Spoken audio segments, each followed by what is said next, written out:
The boat can leave now. Tell the crew.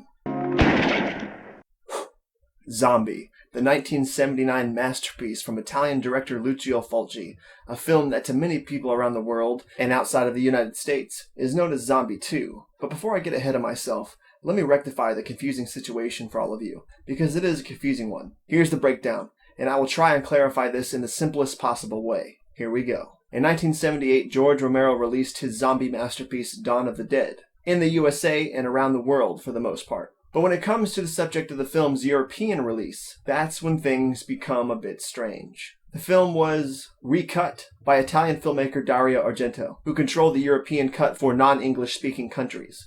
The version he created clocked in at 119 minutes, and included changes such as more music from the Italian band Goblin than the two cuts completed by Romero, removal of some exposition scenes, and a faster cutting pace, basically delivering a radically different film from George A. Romero's original cut, removing the film's American humor to make it more of an intense action shocker, and replacing the quirkier music with a savage and weirder soundtrack.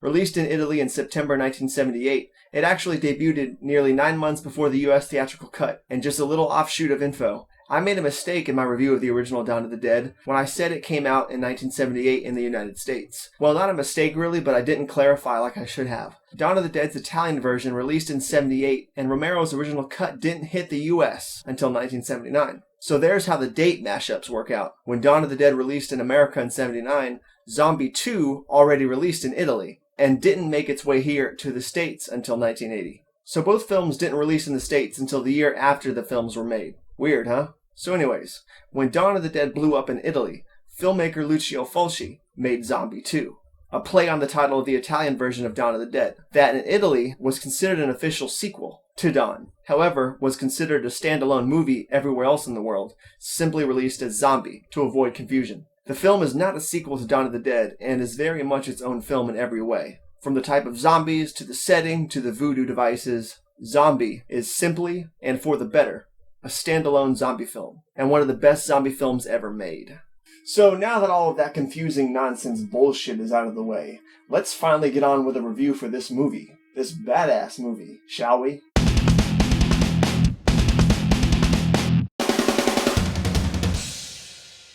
Zombie sets the tone immediately by showing a clip of a silhouetted guy holding a gun as this bagged up zombie rises up from the dead and gets its brains splattered across the room by this guy with the gun, who then utters the line I said at the start of this video. The boat can leave now. Tell the crew. Yeah, pretty dark, simple, and awesome. And then cut to the title sequence, a title sequence that contains one of the best zombie movie themes ever. And that's one of the things I'll mention right here and now, is that the soundtrack to this film, done by Fabio Frizzi, or however you say that, is one of the most epic zombie movie scores of all time. The title song alone is enough to send chills down your spine.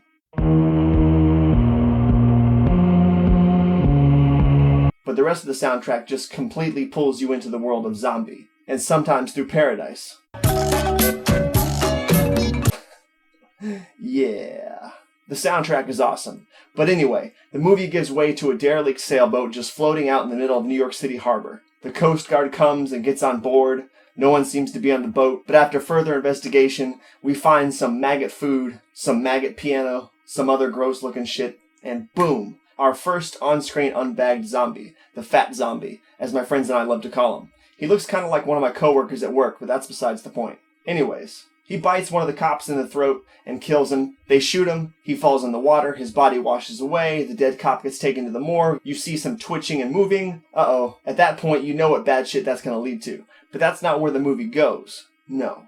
We move over to a different aspect of the story. We have this chick whose father owned the sailboat that washed in, and no one knows what the hell happened to him or where he went. The zombie on the boat apparently wasn't her father, so no one knows what the fuck is going on. But she is determined to find where her dad is and what the hell is going on. And then we have our other hero and protagonist of the movie, a writer in strong need of a good story and a guy who wants to help this poor girl out. The most badass zombie movie guy of all time, Mr. fucking Peter West, played awesomely by Ian McCulloch.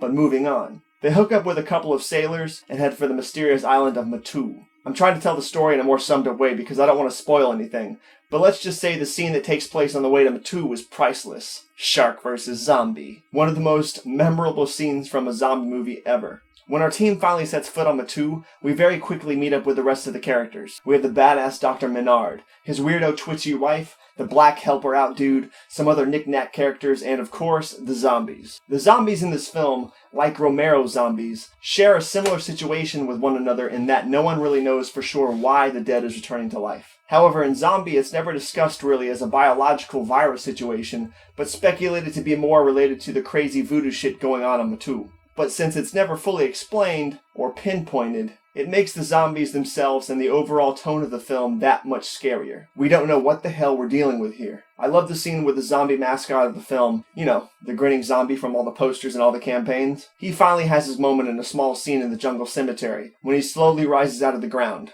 and stands up. And this guy must be tall as shit because he towers over this chick. Then one thing leads to another, and let's just say it doesn't turn out too well for her. Small spoiler alert.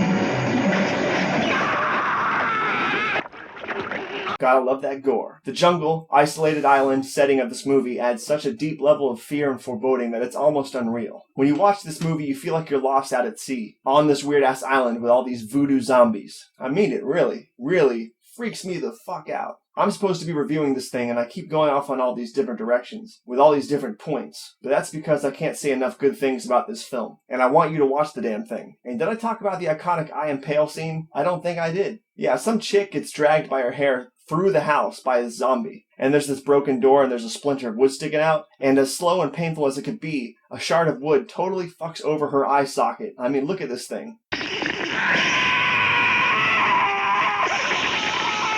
Yeah, this movie fucking rocks. The acting is good, especially from McCulloch as Peter West. He's pretty solid. But what's funny about this movie is that it's dubbed, at least in the American regular version that I'm used to. So the film constantly teeters on this slightly misstepped dialogue. It doesn't quite match up all the time, which is funny, yet it doesn't detract from the film overall. If anything, it just adds to its awesome lore. So from the overall plot you've been gathered from what I've been talking about, without spoiling anything else, let's just say the culmination of the film involves a burning church, Molotov cocktails, a showdown with our team against a ton of voodoo zombies on fire, and the aftermath of that morgue zombie back in NYC and what's been going on back there. And let's just say shit's going down in the Big Apple by the time we arrive back in NYC. But that's more of a little nod for sequel bait and has nothing to do with the main story, which is Zombie Island movie. That's what it is. The NYC stuff is cool and could have led to a sequel in the city itself, but I'm glad it didn't. We don't care about that shit. There's plenty of city zombie movies, and just not enough island zombie movies. That's why Zombie kicks so much ass. So coming to a close, finally,